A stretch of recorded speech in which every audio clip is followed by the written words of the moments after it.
Hey, welcome to Coffee and Chatter. Today we're going to talk taxes, and I'm calling this Are Taxes a Zero Sum Game? And right off the top, I want to establish that I am indebted to Dr. Walter Williams for much of this information, and I highly recommend him. Anything you can find to read by Dr. Walter Williams is certainly worth your time. So let's go with our taxes zero sum game. Now, before we resolve that question, I want to consider a few things: Social Security and Medicare. Okay, while the SS administration originally lied to the American people, stating that each contributor was to have an account from where he or she would be issued a check, specifically stated, and I quote, the checks will come to you as a right, unquote. That lie has subsequently been abandoned. Both the courts and the SS admin have stated that the payment of Social Security taxes does not obligate the government to its payees in any way. A year after the SS Act was passed, it was challenged in the Supreme Court, and SCOTUS held that SS was not an insurance program. And I quote, the proceeds of both employee and employer taxes are to be paid into the Treasury like any other revenue generally and are not earmarked in any way, end quote. Again, quote, to engraft upon the Social Security system a concept of accrued property rights would deprive it of the flexibility and boldness and adjustment to ever-changing conditions which it demands, end quote. So while the tax might have originally been levied to create a fund, that idea has been completely abandoned, and the SS tax has essentially become just another means of funding government programs, of which there are many. That's a voracious beast. And make no mistake, both SS and Medicare are nothing more than government programs, and quite big ones. Each year, after all SS liabilities have been satisfied, the remaining SS receipts are handed over to Congress to apply to the budget, the yearly budget. Never to be seen or heard from again. Any accrued funds from past year's excess payments were taken a long time ago and replaced with government IOUs. And I don't think there's any intention ever to pay them. So at its inception,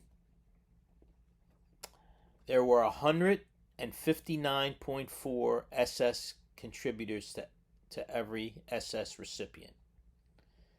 In 2013, 8 years ago, that ratio was now down to 2.8 to 1. So we went from 160 payees to one recipient, and we're now down to 3 to 1. And here, this will help you understand why. The first SS check was cut to Ida Fuller in 1940.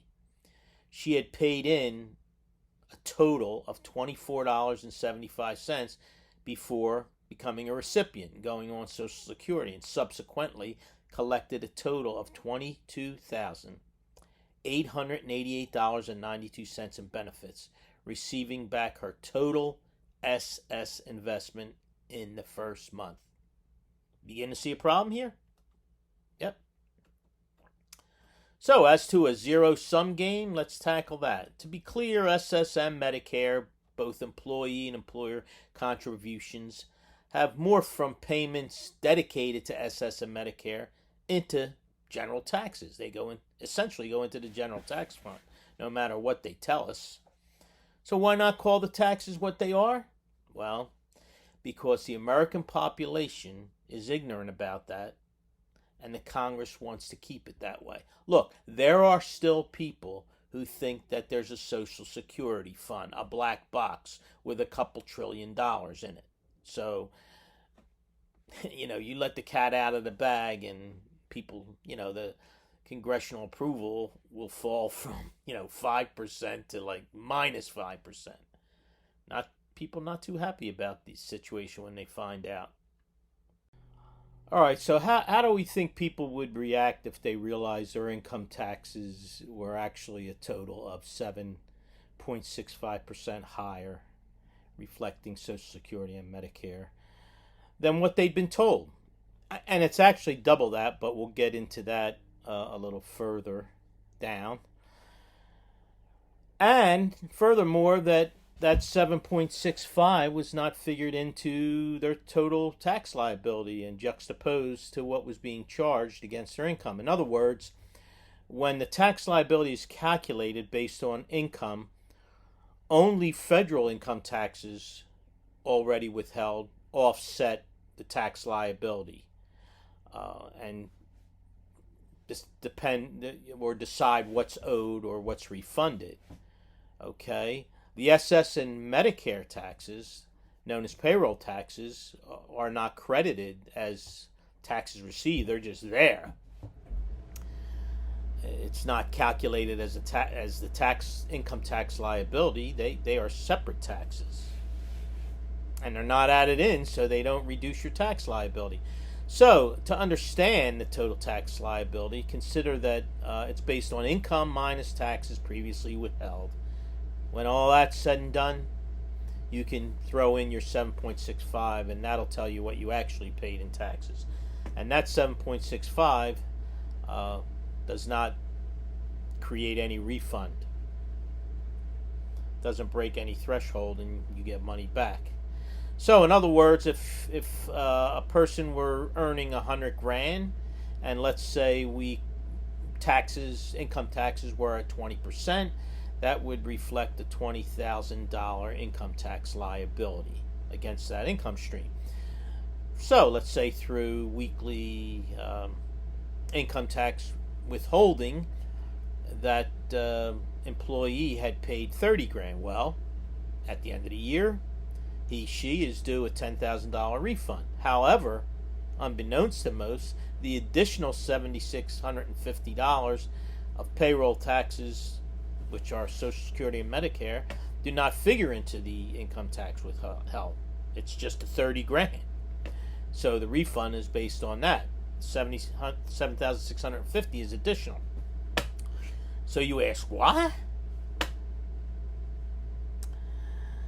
While one's income tax liability in this case is based on an income of $100,000, what we've just proved is that the real income of this person is $92,350, reflecting what was paid in payroll taxes. So, to add insult to injury, that $20,000, that 20% on $100,000, which reflects $20,000, is actually being levied against $92,350, which bumps it up higher than $20,000, which would be 20%, which would be your real tax. Now, you might say, hey, I only pay 6.2% in Social Security and 1.45% in Medicare. That's a total of 7.65%. My employer pays the other half. Okay, seriously? You think so? Who pays all taxes? Do you think taxes are a zero-sum game? If your employer was not paying in addition to your income, 7.65% to the government, where do you think that money would go? Is it possible any of it would go to you? When an employer hires an employee for income of $100,000,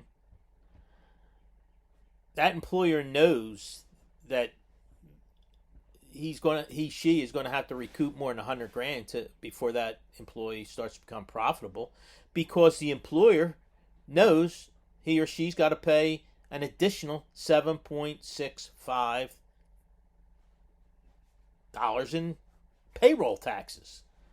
So, that's the employer's obligation to SS and Medicare on the employee's behalf.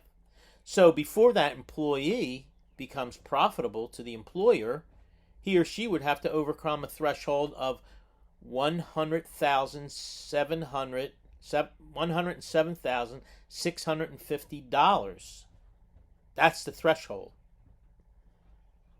So if we weren't being banged by all these taxes, you think maybe you'd be making more if your health insurance wasn't so high? And it's all taxation, right? Hopefully this clears up a little bit about the probably the greatest Ponzi scheme of all time, SS and Medicare, and the lies we're told about taxation every day. After all, taxation is essentially slavery.